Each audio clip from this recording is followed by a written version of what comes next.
বন্ধুরা, আপনারা শুনছেন 91.2 FM রেডিও সুন্দরবন। সাথে আমি আছি আরজেরিয়া, এবং আজ আপনাদের সাথে তুলে ধরব সুন্দরবনের পর্যটকদের নিয়ে কিছু কথা।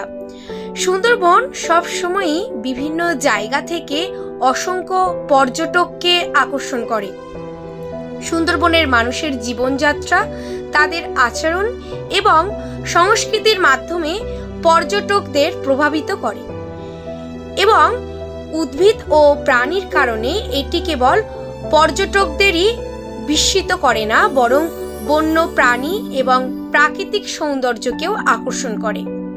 বন্ধুরা, বিচিত্রময় উদ্ভিদ ও প্রাণী সারা বছর পর্যটকদের আকর্ষণ করে। পর্যটকদের আকর্ষণ সুন্দরবনের বদ্বীপ অঞ্চলে অবস্থিত, যেখানে গঙ্গা, ব্রহ্মপুত্র, হুগলি, পদ্মা এবং মেঘনা নদী মিলিত হয়। এটি বিশ্বের বৃহত্তম বদ্বীপ, যা গঙ্গা এবং ব্রহ্মপুত্র বদ্বীপ নামে পরিচিত। জাদুকরী সুন্দরবন, যেখানে ম্যানগ্রোভ বন আপনাকে রাজকীয় বাংলার বাঘের সাথে দেখা করার জন্য আমন্ত্রণ জানায়।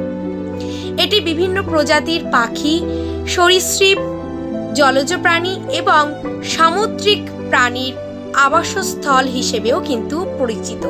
আর বন্ধুরা, এমনই সব সুন্দরবন সম্পর্কিত তথ্যের জন্য আপনাদের কিন্তু অবশ্যই শুনতে হবে 91.2 FM রেডিও সুন্দরবন।